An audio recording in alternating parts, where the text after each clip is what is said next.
Ketika ditanya sedikit agamanya disenggol sedikit ngamuk. Penghujat, Bang Suma penghujat. Kalian yang cari, kalian yang mau, kalian yang main api. Coba Tuhanmu kau terjemahkan dengan kata Theos, atau kau terjemahkan Yahweh, atau kau terjemahkan Dewa, atau terjemahkan Tuhan. Ada kami usil? Enggak. Ngapain coba kami usil dengan agama Romawi? Ngapain kami usil dengan agama Hindu? Buddha ada kami usil? Enggak. Karena mereka punya harga diri. Hanya agama Anda yang tidak punya jati diri dan harga diri. Kenapa Anda menggunakan nama Tuhan umat Islam?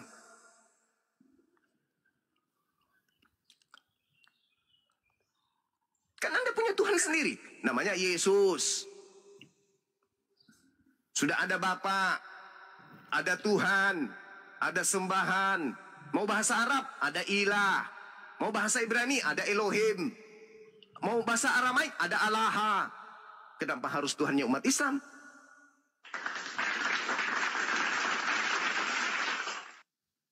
Jadi kalau kami angkat bicara, ya kalian yang mencari.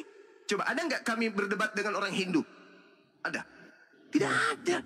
Karena orang Hindu tidak pernah menghujat nama Tuhannya umat Islam. Beda dengan kitab saudara. Inilah permulaan Injil tentang Yesus anak Allah. Halo, selamat siang.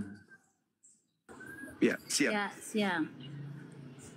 Iya, jadi kalau mengenai bahasa, ya, bahasa Indonesia kan bukan bahasa aslinya di Indonesia, kan ada bahasa Sanskerta, bahasa Melayu, bahasa Cina juga ada kata-kata yang diserap ke bahasa Indonesia, juga bahasa Arab.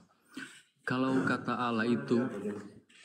Allah itu disahkan, diterima jadi bahasa Indonesia, berarti orang Kristen tidak salah menggunakan. Nah, coba Anda buka KBBI sekarang.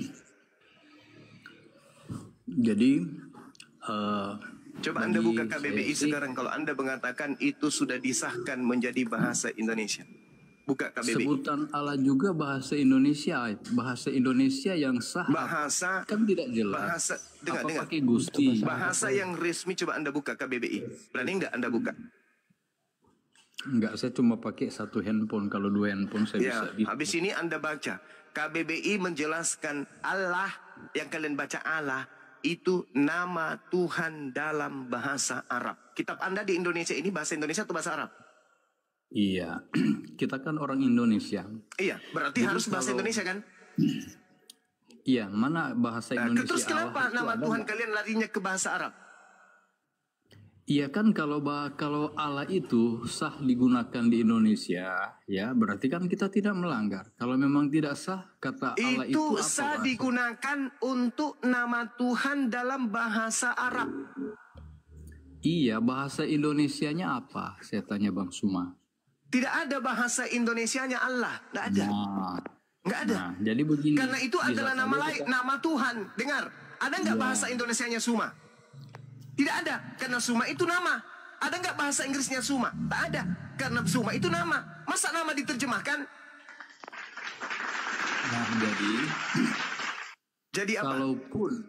Kalaupun kata Allah tidak boleh digunakan di Alkitab, saya setuju. Nah, itu Anda setuju. Kenapa Anda setuju?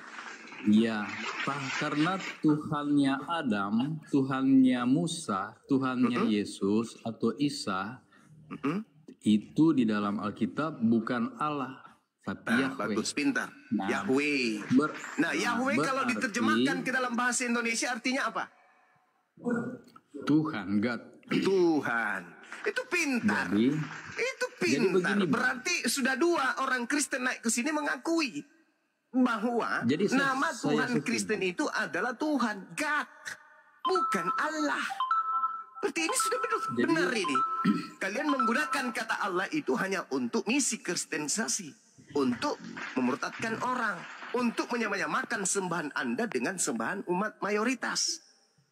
Nah, kalau kami berbicara, angkat bicara salah kami. Itu tidak salah. Anda bagus. Punya hak untuk menuntut.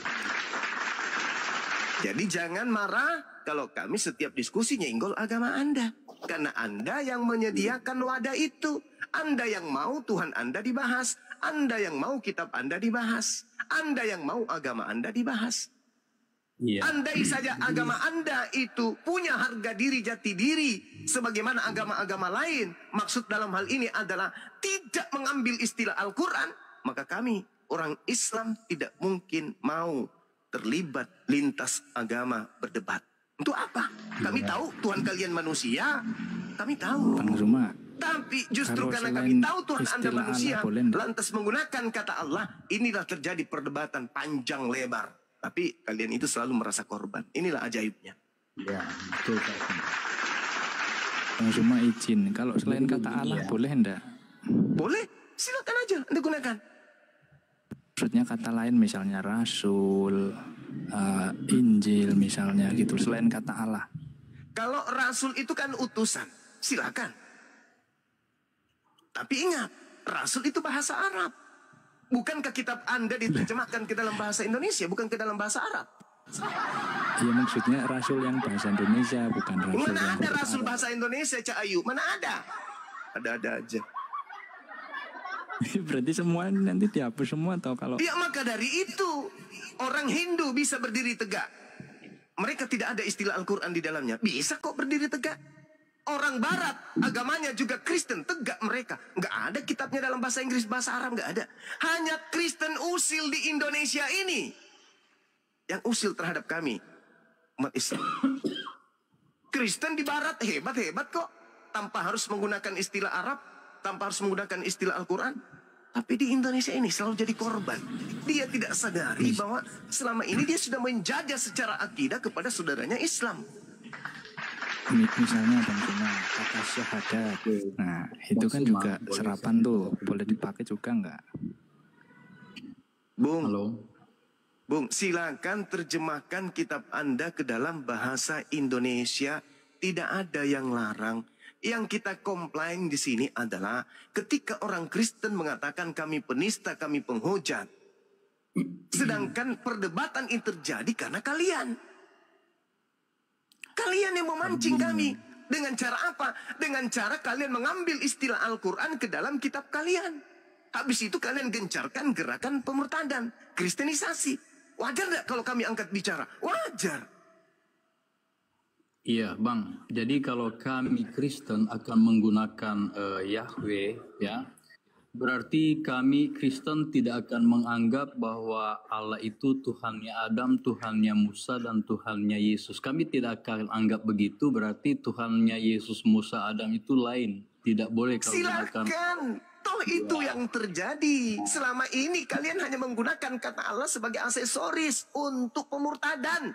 Kalian tidak pernah mengimani Tuhan kami. Allah yang adalah Allah, yang maha suci lagi maha tinggi, tidak akan pernah kalian sembah. Itu bukan Tuhan kalian. Silakan dengan Yahweh, silakan dengan Elohim, silakan dengan Allah. Silakan. Iya, berarti ya kesimpulannya kami Kristen tidak menganggap yang disebut Allah itu. Silakan, kami sudah tahu itu, kami sudah paham. Tuhannya Musa. Iya, kami sudah paham itu, Bang.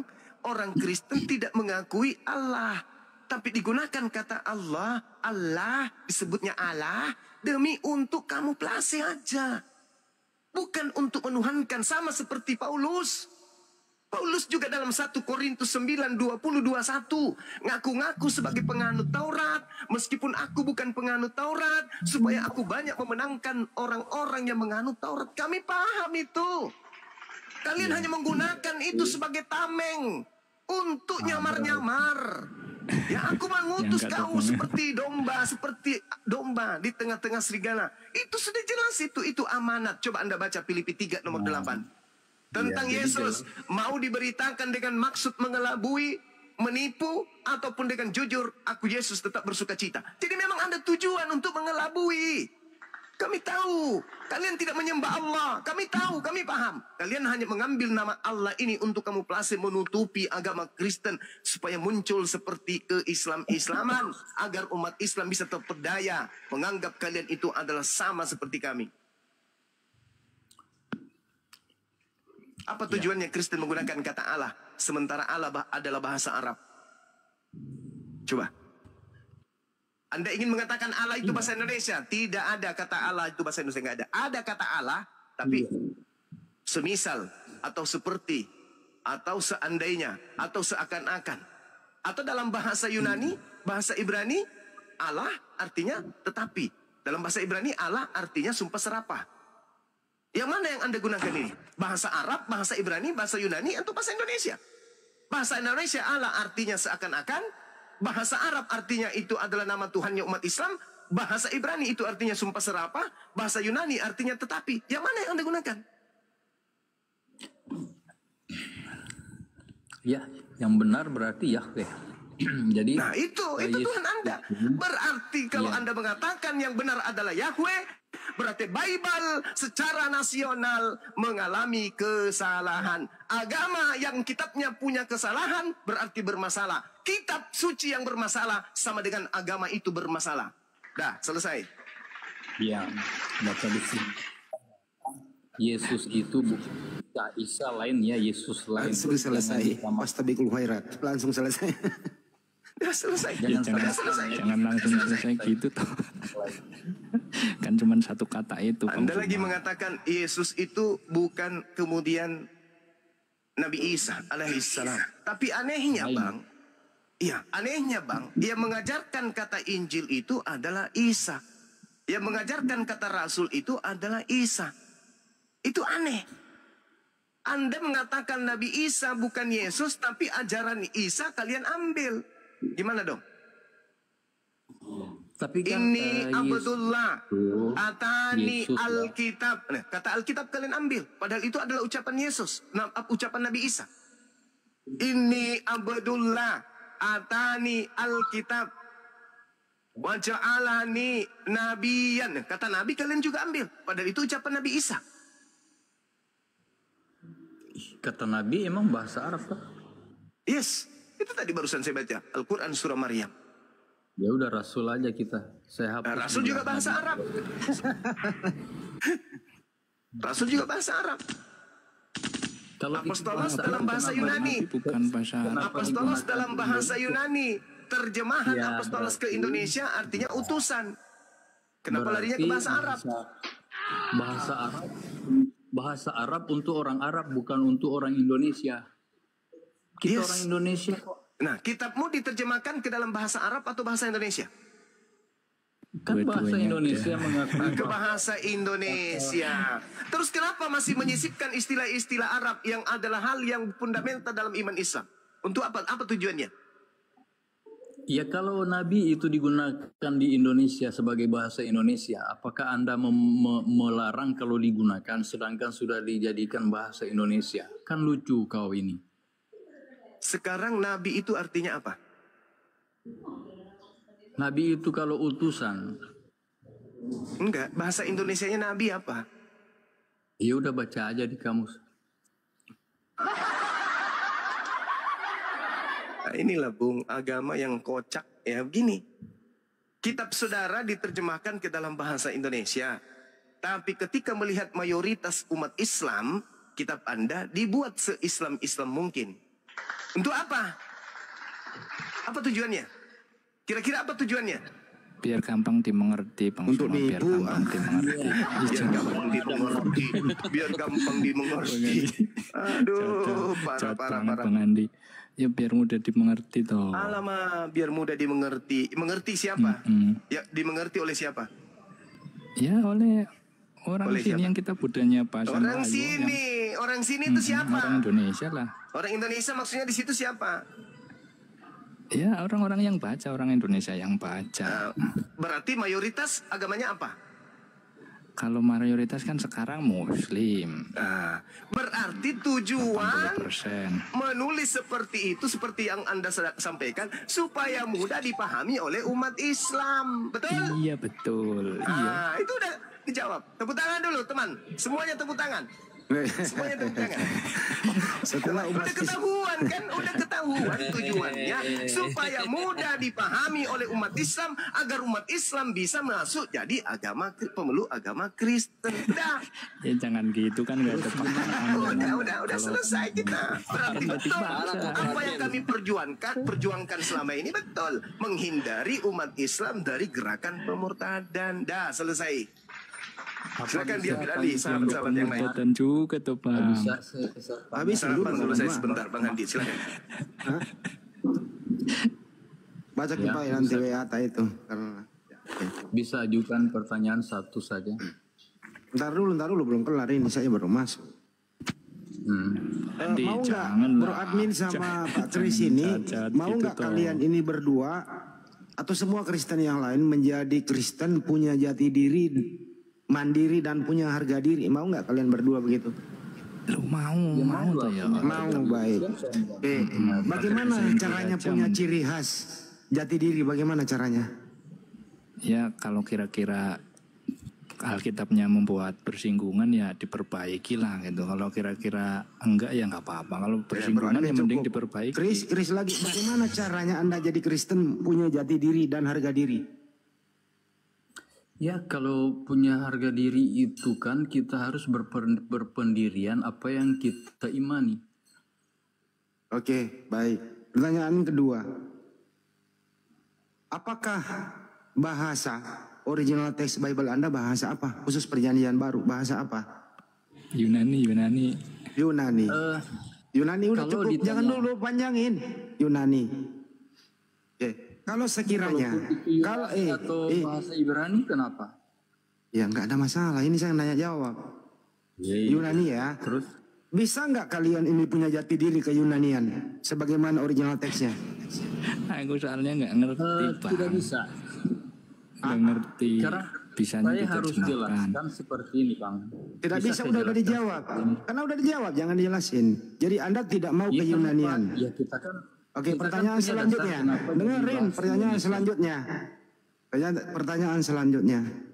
Bisa nggak kalian ini belajar membaca bahasa Yunaninya kemudian jujur dalam menerjemah? Bisa atau tidak? Kalau tidak diterjemahkan mana bisa orang Indonesia tahu. Al-Quran juga tidak semua. Ntar dulu, Kris kau ini kemana-mana kalau ditanya. Bisa atau tidak, itu doang jawabannya. Bro Admin, bisa nggak kalian ini belajar, mempelajari, mencintai original teks Bible Anda? Bisa atau tidak? Bisa, orang-orang tertentu bisa. Cuman kalau saya memang semuanya orang Kristen. Waduh, angel tuh. Angel. Kalau Kris gitu. Angel tuturannya. Ya, saya harus jawab berdasarkan apa yang disampaikan Yesus. Saya ini nggak ke teologis ini. Ini saya ingin Anda itu Kristen punya jati diri kok sama harga diri. Kenapa sih ini Anda ini nggak mau? Saya ulang. Untuk menjadi Kristen punya jati diri dan harga diri, harus Anda belajar membaca original teks agar Anda jelas-jelas ada bau-bau Yunaninya. Karena original teks Anda itu berbahasa Yunani. Begitu jati dirinya. Bukan begitu Bang, Anda salah ya. Dengar ya, saya jelaskan sedikit. Apalagi salah. Yesus. Ini nggak membahas Yesus. Ini nggak membahas Yesus. Enggak, lu diam dulu. Ini nggak membahas Yesus, nggak nyambung. Saya nggak suka orang yang nggak nyambung. Saya nggak membahas Yesus. Saya ke Bro Admin aja dulu. Lu diam dulu. Saya ngobrol sama Bro Admin. Kalau kau kemana-mana, saya turunkan. Diam dulu. Saya ke Bro Admin dulu. Kau nggak suka kebenaran, itu masalahnya. Ya udah, nggak apa-apa, nggak apa-apa. Bro Admin. Lain ditanya, ini kami ingin dia kembali menjadi Kristen punya jati diri, kok dia nggak mau gitu loh. Bro Admin, ini bicara masalah bahasa. Saya sama Bro Admin dulu, Kris. Kris, lu diam dulu. Kan jelas Bible-mu kan berbahasa Yunani. Kenapa Anda tidak mau? Dasar anjing satu ini nih. Turunkan dia, anjing asu ini satu ini. Sabar. Aduh. Saya dari tadi sabar kau. Lu kalau di depan mata saya injel lehermu itu loh. Dari tadi saya sabar loh. Kembali ke topik, stop. Selamat siang. Dasar monyet kau. Udah dong Bang Andi. Kembali ke topik. Halo, selamat siang Bang Zuma. Selamat siang. Bentar Bro Admin. Jadi saya sama Bro Admin dulu ya. Saya kan tadi dikasih kesempatan oleh Bang Juma. Bentaran doang kok sama saya. Saya sambung tadi topik ini. Gitu ya. Jadi Bible itu berbahasa Yunani, Al-Quran itu berbahasa Arab. Kalau sekiranya tidak ada bahasa Indonesia yang bisa mewakili original teksnya itu, ya kembali ke original teks, agak jelas ciri khasnya, agak jelas jati diri dan harga dirinya. Seperti Al-Quran, nggak boleh sembarang diindonesiakan original teks Al-Quran itu. Karena ya tidak bisa diwakilkan oleh bahasa apapun, bahasa Al-Quran itu. Seperti ya tadi yang disembah umat Islam itu, Allah itu nggak bisa diindonesiakan. Paling dilafalkan menjadi Latin. Tapi tetap penyebutannya sama dengan bahasa Arabnya. Begitu juga teman-teman Kristen, ya tolonglah sama dengan kita punya jati diri. Bro Admin, seperti Tuhanmu siapa namanya? Ya, kalau tidak ada bahasa Indonesia mewakili, ya kembali ke original teks, yaitu Yunani. Untuk itu ya, jadilah kalian mencintai bahasa Yunani, karena itu kitab sucimu. Kalau Anda mengatakan terjemahan adalah kitab suci, ini juga salah. Karena terjemahan bisa direvisi. Nggak mungkin kitab suci bisa direvisi. Yang tidak direvisi itu adalah original teksnya. Untuk itu mari jujur menerjemah. Mudah-mudahan yang lain paham ini. Kami hanya menghimbau, cintailah, pelajarilah original teks Bible-mu agar kau menjadi Kristen yang punya harga diri dan jati diri. Sekian dari saya. Selamat siang Bang Zuma dan admin-admin yang lain. Nah Bro Admin, apakah Anda setuju himbauan saya? Sepakat. Walaupun sulit tapi ya setujulah. Ya, karena dari kecil ini nggak dibiasakan berbeda kami umat Islam dari kecil. Berbeda kami umat Islam dari kecil kami dibiasakan membaca original teks. Memang agak sulit. Tapi apa salahnya memulai dari sekarang agar tidak ada lagi benturan-benturan yang signifikan yang bisa kita perdebatkan. Bang Jumpa tadi sudah sangat menerangkan kenapa kami ada di sini. Ya ingin supaya Anda itu pinter, ingin supaya Anda teredukasi, ingin supaya Anda itu jadi Kristen punya harga diri dan jati diri, ciri khas. Itu doang, nggak ada yang lain. Jadi hilangkan semua istilah-istilah Al-Quran yang ada di dalam terjemahan. Kalau sekiranya tidak ada bahasa Indonesia bisa mewakili atau gengsi pakai bahasa Indonesia, ya seperti kata Apostolos, terjemahan ke bahasa Indonesia adalah utusan. Gengsi pakai utusan, ya pakailah Apostolos Paulus. Kenapa enggak? Pakailah Theos. Kenapa enggak? Kan begitu. Pakailah Elohim, Yahweh, kenapa enggak? Kan jelas gitu loh. Itu saran saya. Semoga Anda menjadi Kristen yang baik. Oke Bang Selebes. Oke Bang Selebes sama Bang Handi. Begini Bang Handi sama Bang Juma. Ini kan negara ini negara Islam. Presidennya Islam. Anggota dewannya juga banyak Islam. MUI juga mewakili Islam. Demonlah supaya itu diganti oleh LAI. Tuntut LAI masuk pengadilan. Supaya itu diganti. Jangan keluar-keluar aja di TikTok. Begitu loh Bang Juma. Tuntut itu presiden kan Islam. Terus saya tanya, terus apa yang sedang apa yang Anda yang sudah lakukan selama ini? Apa yang Anda sudah lakukan? Apa yang kamu sudah lakukan terhadap terjemahan LAI itu? Apa yang sudah kau lakukan? Jawab. Kenapa lu nyuruh kami suruh demo? Kau yang maling kok. Ya kau yang sadar diri lah. Nyerahkan diri aja ke polisi. Kenapa kami yang nuntut? Kamu yang sadar diri, udah bertahun-tahun kau maling, kau akui di sini. Ke presiden, demon. Jangan keluar-keluar di TikTok. Kalau kau keberatan demon ke presiden. Apa hubungannya presiden ke LAI? LAI itu adalah lembaga yang mandiri. Tidak ada yang maksa-maksa dia menerjemah. Kamu nyuruh kami demo, kaulah yang sadar diri selama ini kenyang dengan penipuanmu. Kaulah yang sadar diri kenyang dengan cara licik-licikmu. Muntahkan semua itu, ya, adakan pertemuan, deklarasi, buka untuk umum. Hai saudara-saudaraku muslim, mulai sekarang kami sadar selama ini kami ditipu oleh LAI. Mulai saat ini kami ingin jujur menjadi Kristen yang punya jati diri dan harga diri. Kami akan mempergunakan bahasa Yunani kami, tidak ke Islam-Islaman. Itu yang harus Anda lakukan. Itu yang kami tunggu, kesadaran diri Anda sendiri. Itu kira-kira dari saya. Lanjut.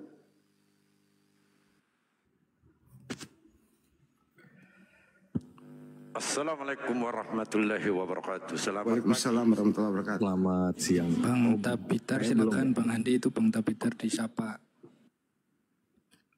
Tapitar, selamat pagi. Ya, Tapitar. Islam apa Kristen ini? Saya Kristen, saya boleh Kristen aja. Iya. Ya udah silakan. Oke. Selamat siang buat Bang Zuma, buat yang teman-teman yang lainnya. Saya ingin bertanya secara sopan. Sebenarnya saya sedikit pindahin topik. Jangan pindahkan topik. Topiknya adalah terjemahan LAI yang banyak kelirunya. Jangan pindahkan topik. Oke, mungkin ini saya cerita dulu. Saya Kristen, cuman mungkin saya bukan Kristen yang taat. Saya pun bertanya kepada diri saya, mungkin ini akan sedikit melenceng dari topik. Saya kemarin nonton video Bang Zumai dengan Ari Untung. Saya juga nonton videonya Elia Miron itu. Sebenarnya saya ingin bertanya, mungkin kalau ini jauh dari topik, tolong turunkan saya. Tapi kalau misalnya pertanyaan saya dijawab, saya sangat amat berterima kasih. Ya udah silakan. Selalu mengatakan kan kalau bahwa kitab kami ini nggak ada juntrungannya. Apakah itu betul? Maksud saya ketika Markus, Filipus, Lukas itu tidak ada kaitannya dengan Yesus, bahkan yang katanya saya nonton videonya Donditan pun bisa diibaratkan tidak pernah mengopi bareng, bahasanya seperti itu. Apakah itu benar? Jika itu benar, buktinya apa? Dan berarti jika seperti itu, apakah saya masih bisa mengimani kitab saya? Itu yang saya pertanyakan sebenarnya. Mohon Bang Zuma kalau misalnya bisa dijawab, saya akan sangat amat berterima kasih. Ya cukup Bang, dijawab kok pasti Bang Zuma itu. Waktu podcast sama Ari Untung dia menonton mungkin di menit-menit pertengahan ya. Silakan, ya, silakan Bang Zuma ditanggapi itu, dijawab sekalian.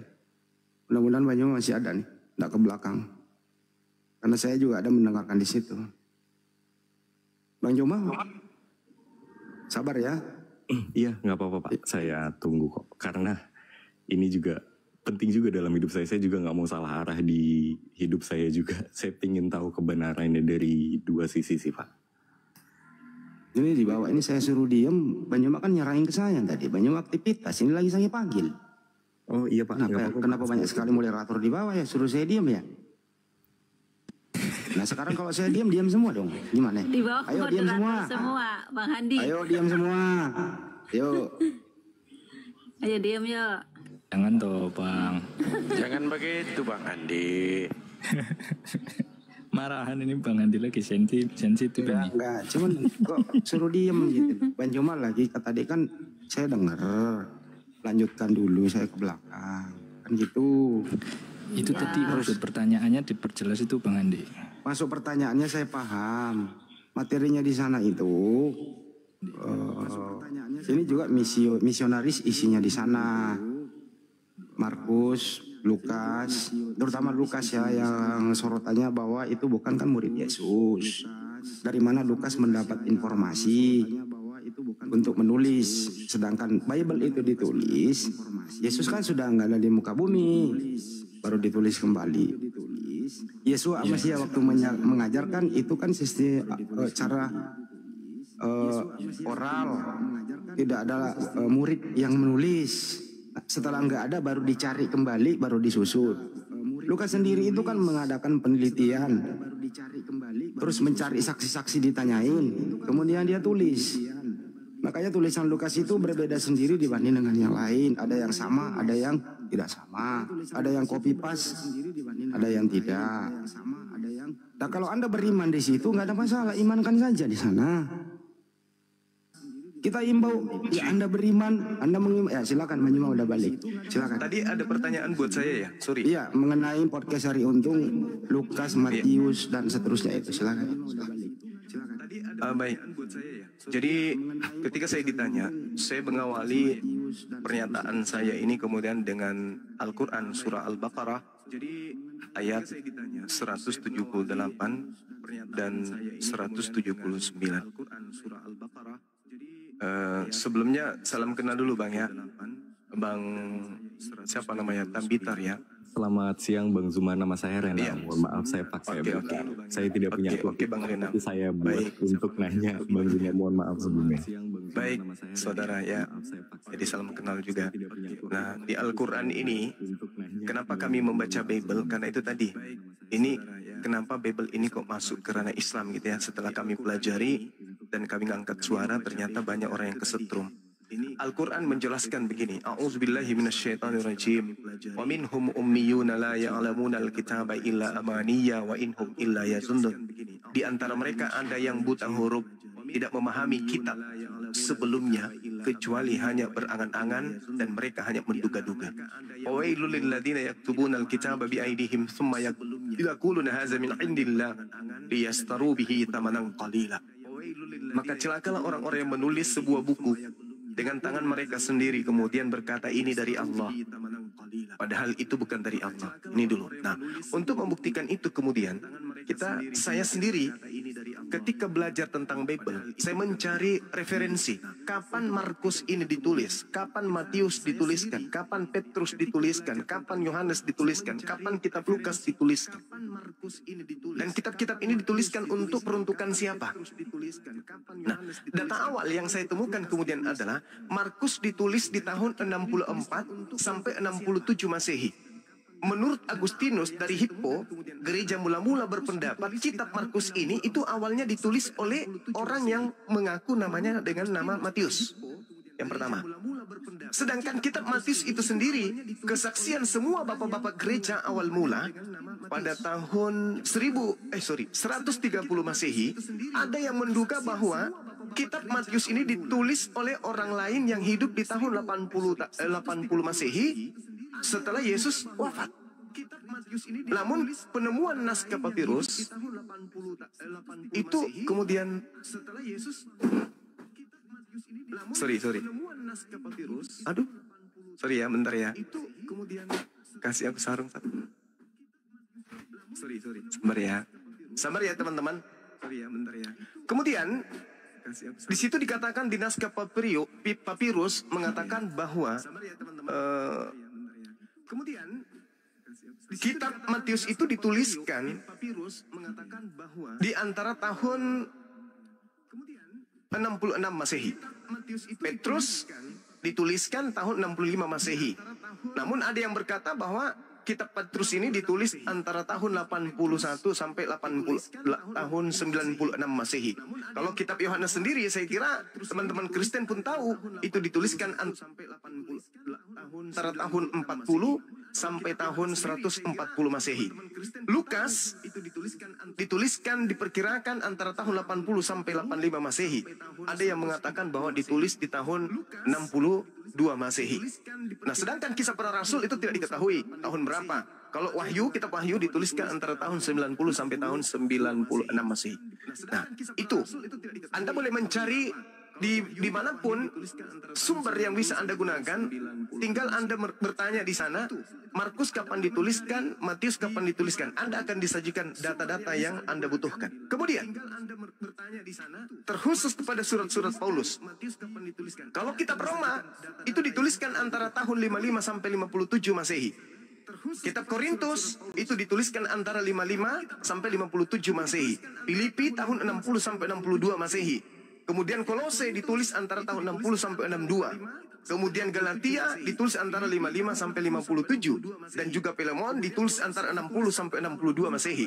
Titus ditulis 65 sampai 64 sampai 65 Masehi. Efesus ditulis antara tahun 60 sampai 62. Tesalonika itu dituliskan antara tahun 50 sampai 51. Timotius ditulis antara 64 sampai 65. Mana tulisan-tulisan yang ditulis sesama dengan Yesus? Tak ada. Jadi siapa dan mengapa ini harus terjadi dan harus kita sampaikan? Mana? Ada enggak orang gereja yang mampu berkata, oh enggak, itu ditulis pada zaman Yesus? Siapa yang bisa membuktikan itu, Bung?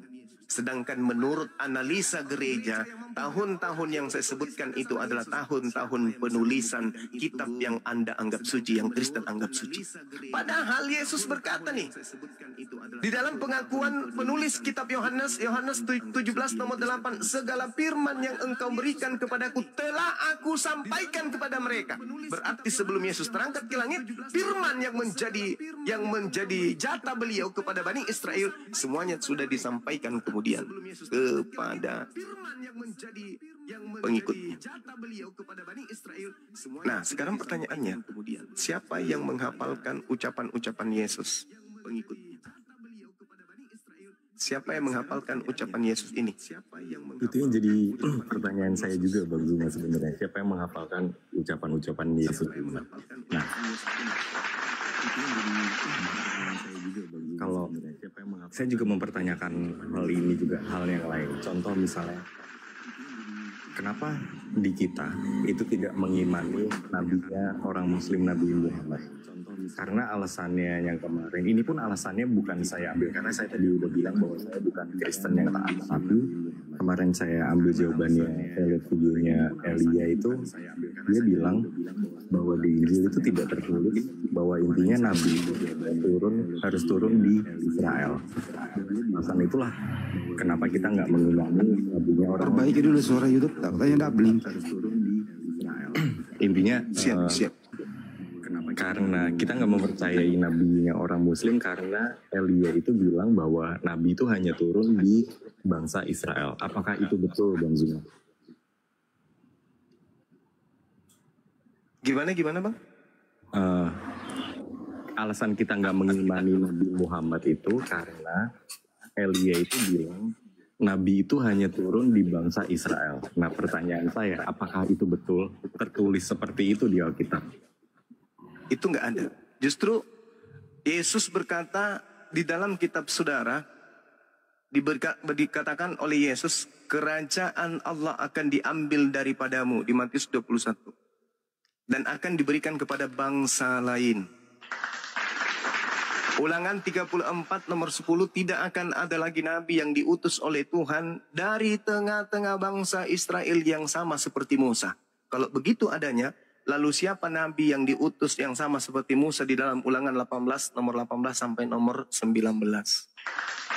Itu yang kedua. Yang ketiga, di dalam Kisah Para Rasul 3 nomor 22 sampai 23, bukankah dituliskan di dalam kitab Taurat bahwa Tuhan akan mengutus seorang nabi yang sama seperti Musa? Barang siapa yang tidak mendengarkan nabi itu, maka dia akan dibunuh. Di data nomor 23-nya, dan akan terjadi. Dan akan terjadi.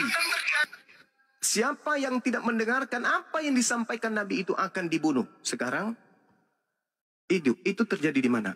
Ucapan Yesus tidak didengarkan oleh orang Yahudi. Apakah orang Yahudi dibunuh? Diperangi? Tidak. Justru Yesus yang diperangi.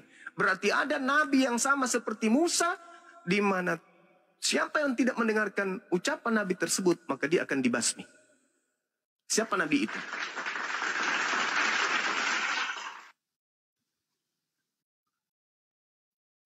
Oke Bang Zuma, pertanyaan saya terakhir. Ini sebenarnya kalau saya boleh jujur udah 70% sih Kang.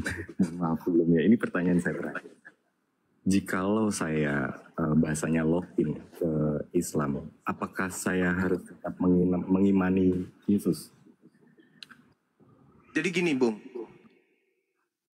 Al-yawma akmaltu lakum dinakum, pada hari ini telah kusempurnakan agamamu, yaitu Islam.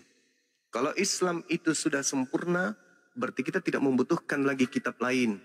kita tidak membutuhkan lagi yang lain. Yang kita imani hanyalah Al-Quran. Di Al-Quran yang kita imani adalah Nabi Isa alaihissalam. Jadi kita tidak beriman kepada Yesus. Karena Yesus itu bukan nama orang Yahudi. Sedangkan nama orang Yahudi itu Yesua Hamastia. Yesua. Dalam bahasa Arab Isa Al-Masih. Nah, Yesus ini entah dari mana. Maryam, orang Ibrani, bertutur bahasa Aramaik, mustahil memberi nama anaknya dengan nama penjajah. Bahasa Yunani, Eisaus, atau Yesus, atau Jesus. Jadi ketika Anda bersyahadat, imani kemudian Nabi Isa alaihissalam, di mana Nabi Isa kemudian menyatakan, Inni abdullah ataniyal kitab wa ja'alani nabiyan. Aku ini adalah hamba Allah yang diberi nikmat nabiyan dan kemudian diberi kitab, Alkitab. Lalu kemudian Nabi Isa pun berkata, Ya Bani Israel, inni rasulullahi ilaikum. Ya Bani Israel, aku ini adalah utusan Allah untuk kalian. Berarti Nabi Isa kita imani sebagai utusan Allah di tengah-tengah Bani Israel. Muncul Bible menyatakan ada utusan yang datang ke tengah-tengah Bani Israel bernama Yesus. Jadi kita mengimani Nabi Isa, ketika kita menjadi apologet, maka kita akan mendapatkan informasi kalau Nabi Isa yang di dalam Bible mereka sebut Yesus, itu benar-benar utusan kepada Bani Israel. Jadi nggak ada masalah. Mau diimani sebagai Nabi Isa, itu apakah merusak akidah? Kurasa juga tidak. Selama kita bisa mempertanggungjawabkan bahwa yang disalib itu bukan Yesus, tetapi berdasarkan Bible yang disalib itu adalah orang yang diserupakan berdasarkan Markus 16 nomor 12. Yesus menampakkan diri dalam wujud yang lain. Berarti Yesus tampil setelah keluar dari kubur itu adalah wajah yang lain. Bukan Nabi Isa atau bukan Yesus, tapi wajah yang lain. Pertanyaannya, dari mana Markus tahu kalau itu adalah Yesus? Izinkan saya membaca ya. Saya menemukan data itu di Markus 16. Saya baca biar tidak ada penambahan dan pengurangan data.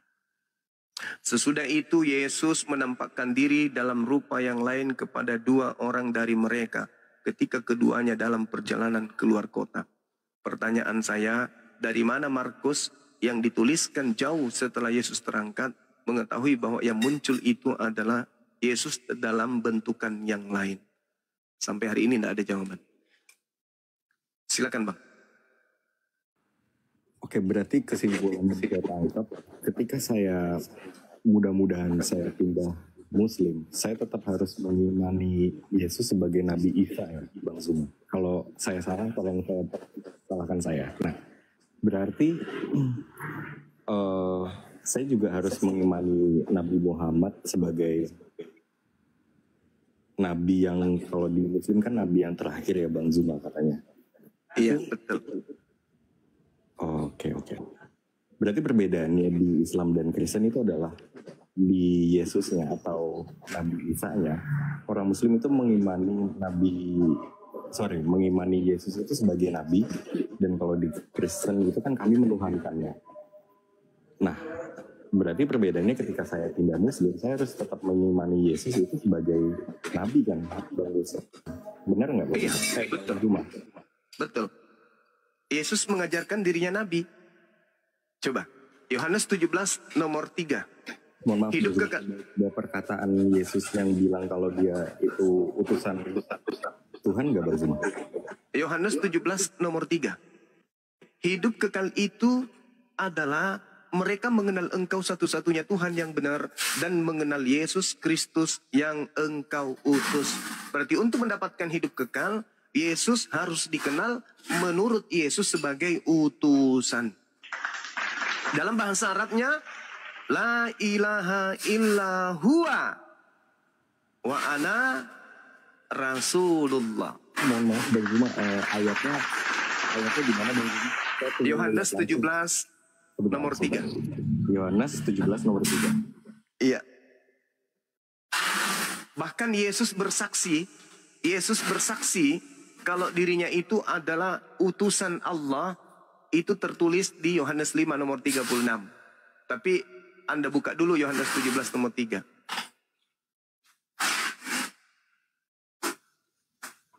Allahu Akbar. Iya Bang Zuma, benar, saya udah lihat. Jadi hidup kekal diperoleh dengan mengenal Tuhan satu-satunya adalah Dia yang mengutus Yesus, dan hidup kekal diperoleh dengan mengenal Yesus sebagai utusan. Betul atau betul? Betul. Lalu Kristen cari apa? Cari hidup kekal atau mati kekal?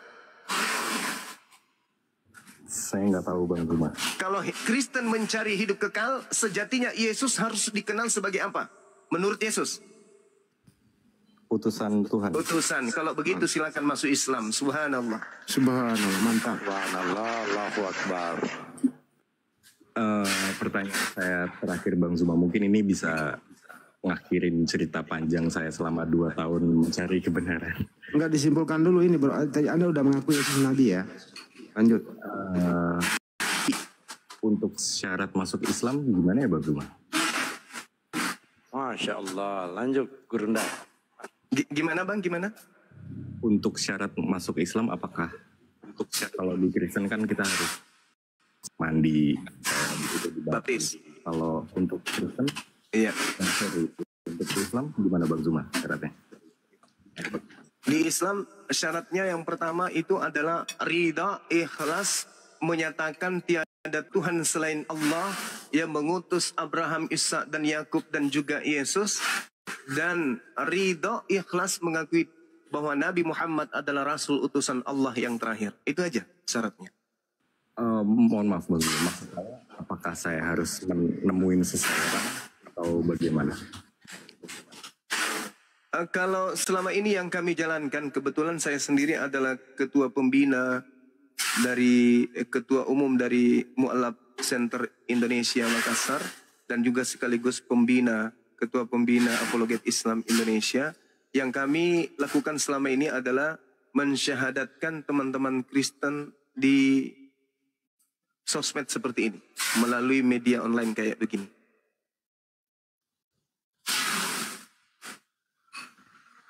Kalau saudara bersedia boleh di sini kita syahadat, atau kalau misalnya Anda mau di masjid, silakan di masjid. Hanya saja kami nggak mengeluarkan sertifikat mu'alaf kalau bukan melalui yayasan kami.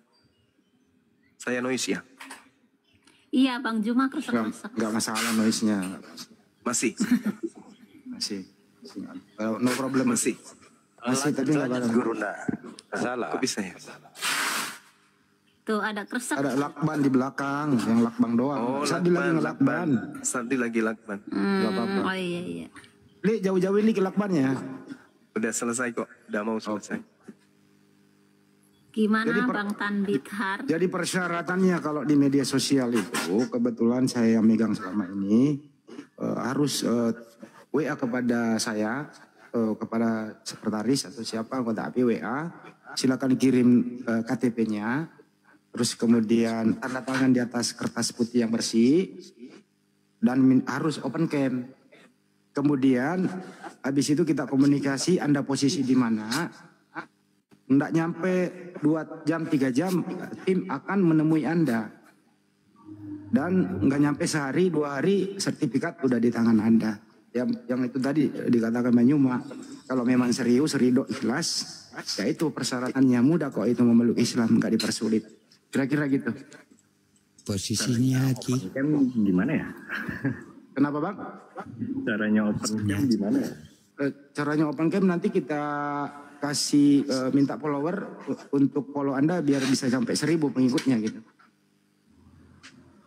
Oh. Iya, mudah-mudahan ini jalan yang benar yang saya ambil. Saya mau deh Bang Zuma. Amin. Ya kalau mau silakan Anda kirim KTP-nya ke saya. Kirimnya kemana Pak? Ke nomor WA saya 0813